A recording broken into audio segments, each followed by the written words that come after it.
You might think that cults are a thing of the past, but they're very much still around today. Hello everyone, and welcome back to our channel. I'm your host Emily, and today we're counting down our list of the top 10 dark celebrities in real scary cults. Coming in at number 10 is David and Patricia Arquette. David and Patricia Arquette have both spoken about being born into Skymont Subid, and now if you've never heard of this group, don't worry, you're not alone. The group is alternately described as a cult or commune. The Subid movement was founded in the 1920s and is described as an international spiritual philosophy that emphasizes the awakening of one's inner self as part of the process of finding more fulfillment in life. Now, the Arquette kids were born into this group that their parents had started with their friends based on the Subid spiritual movement. Despite the peace-oriented beliefs of the group, the Arquette children have shared that their own home was less than ideal. They started it with a bunch of their friends and they wanted to kind of build this utopian society, Patricia Arquette said on Oprah. She said the commune had no electricity or bathrooms, and I don't think there was running water. Number 9. Rose McGowan. Rose McGowan grew up in a cult that has had many names over the years. The Family International is a California-based cult that has been known by two other names, Children of God and its original name, Teens for Christ. Now, the organization is sometimes referred to as the Family of Love. Confusing, I know. Now, in the beginning, the organization encouraged its members to shun the outside world known as the system. The founder, David Berg, died in 1994 and his wife took over. Now, Rose's father, Daniel, was actually head of the cult's Italian chapter. Fortunately, her parents left the movement in 1978 and the rest of her childhood was spent living in various European cities. Rose has spoken about the experience extensively and has never had a positive word to say. In 2011, she told People, "I remember watching how the cult's men were with women. The women were basically there to serve them." Rose also says the organization used children as a bargaining chip. The group encouraged you to have a lot of kids as fast as you could. Then if you made plans to leave, they would lean on you. You know, maybe your kids would disappear. Now, unfortunately, the organization continues today and remains based in Huntington Beach, California. Number 8. Glenn Close. Glenn Close revealed in 2014 that she'd spent nearly all of her childhood and teen years in a cult. Her father, William Teleferro Close, was a doctor who joined the Moral Rearmament cult when she was only 7. Moral Rearmament was an international moral and spiritual movement that in 1938 developed from American minister Frank Buckman's Oxford group. Frank headed MRA for 23 years until his death in 1961. In 2001, the movement was renamed Initiatives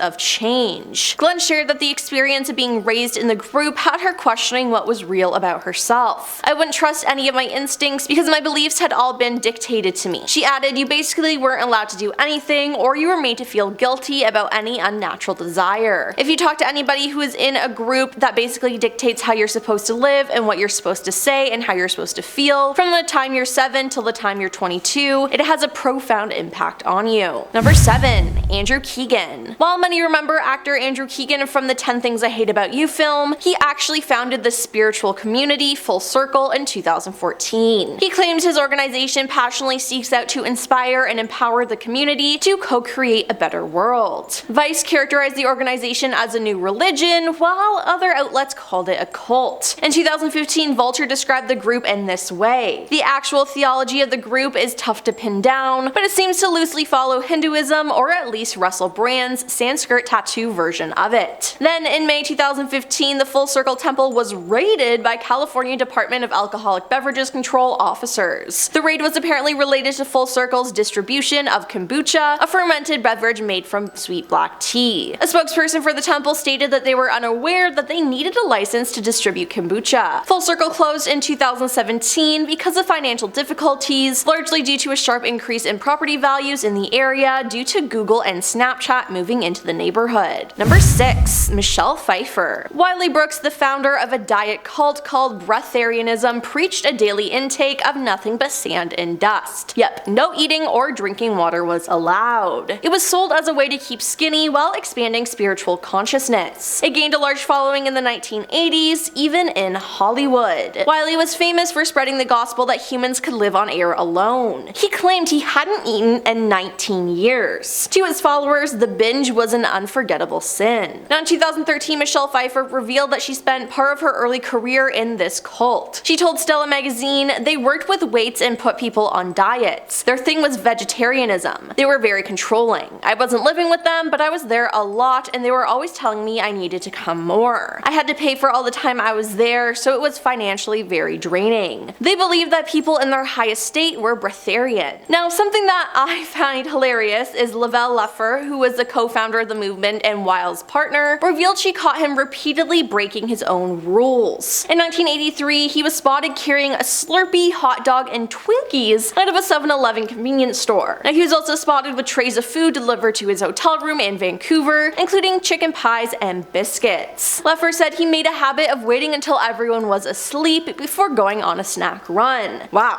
what a hypocrite. Number 5.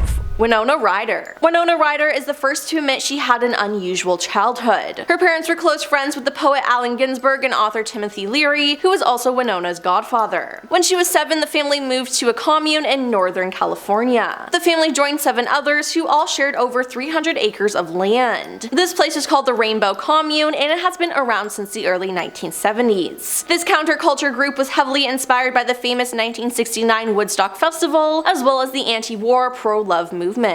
Though the Rainbow family boasts that it has no leader, there were 2 men largely credited for starting it. Barry Plunker and Garrick Beck were in their late 20s when they had a vision. Now, in the most serious incident at the commune, 2 women had their lives ended at a gathering in a national forest in West Virginia in 1980 after there had been brewing tension between the Rainbow family and the locals. Yep, that doesn't sound like a good place to grow up. Number 4. Tom Cruise. Scientology is a set of beliefs and practices invented by the American author L. Ron Hubbard and in an associated movement. Estimates put the number of Scientologists at under 40,000 worldwide. Now, as you might know, many celebrities are a part of this group, like Tom Cruise. Kate Holmes and Tom Cruise began dating in 2005, and Kate began studying Scientology short after. In April 2006, they welcomed their first daughter, Suri, and the couple got married 7 months later and would stay together for 6 years, but unfortunately things ended badly in 2012. Despite staying pretty quiet during the divorce, immediately people speculated that Tom's dedication to Scientology had a hand in it. When asked if Kate had requested a divorce in part to protect Suri from the group, Tom said, "There's no need to protect my daughter from my religion." But he later admitted that it was in fact one of the reasons. Now it's since come out that Kate filed for divorce due to fear of Tom abducting their child into Scientology. Kate was granted full custody while Tom was afforded visitation rights, but honestly the thing that exposed Tom the most is the fact that he, all on his own, decided to choose Scientology over his daughter and literally has not spoken to her since the split. Apparently members are forbidden from associating with non-believers, so he cut ties, which is just sad. Number 3. Elvis Presley. The Self-Realization Fellowship was founded in 1920 by Paramahasana Yogananda. This group looks good on the outside, but it appears to have major problems associated with members who have left and claim the organization operates like a cult. The contents of their materials are top secret, they use bizarre behavior and thought control tactics to control members, and demand a godlike devotion to gurus to which a disciple must always be loyal throughout his lifetime and through future incarnations until he finds redemption. Now, Elvis Presley's ex-wife Priscilla once detailed Elvis's involvement in this very group. Sometime later, we were summoned to another retreat, the one that quartered Sir de Mata, the woman who assumed leadership of the Self-Realization Fellowship after the passing of Yogananda. She was soft-spoken and natural, a person obviously at peace with herself. Elvis took to her immediately, thus began an ongoing dialogue between Elvis and Sir de Mata that profoundly influenced his life. At the beginning of this spiritual enterprise, Elvis was wildly enthusiastic. Beyond talking of joining a monastery, he wanted to form a commune. He wanted to devote his life to helping others fulfill themselves through devotional discipline. In fact, he wanted to be a leader of the Self-Realization Fellowship. Number 2. Neil Bush. Neil Bush, brother of George W. and Jeb, is reportedly part of the Unification Movement, or the Unification Church. Now, the Unification Church, known to normal people as the Moonies, was founded in 1954 in South Korea by self-proclaimed Messiah Reverend Sung Myung Moon, based on his teachings found in the Divine Principle, a book written by, you guessed it, Moon. Now, the South Korean cult came to attention of the world thanks to its mass wedding ceremonies, where hundreds of strangers would meet and marry. The Unification Church has many strange beliefs and ties to politics, with the religious group known to be anti-communist and big fans of Donald Trump. Neil Bush joined Moon on a year-long tour promoting the construction of a $400 billion tunnel that never came to fruition. After Sung Myung Moon's death in 2012, Neil said, "As controversial as Rev Moon was in the United States, I got to know him as a man whose heart was focused on bringing together people of different faiths to bridge divides. His call on people of faith to serve others is an important legacy." And coming in at number 1 is Allison Mack. The NXIVM Corporation was established by Rainer and Nancy Salzman in 1998 as a self-help organization where people could take part in seminars and learn how to make the most of their life. NXIVM was also a way for Rainer and Nancy to brainwash folks into becoming members and investing money in the cult. It was then revealed by several newspaper exposés that Rainer was using the cult to create slaves. It all got rather messy when the police became involved in 2018 and Rainer and many of his followers were arrested after a bunch of crimes. Now, one of the people arrested was Allison Mack. Her career came to a halt after she was accused of quite a few criminal acts in support of the group. Now, part of her story is even portrayed in the Lifetime film Escaping the NXIVM Cult, A Mother's Fight to Save Her Daughter. Well, that's all for our list of the top 10 dark celebrities in real scary cults. Now, did you know about any of these celebrities? Let us know in the comments down below, and don't forget to like and subscribe to our channel. I'm your host Emily, and we'll see you next time.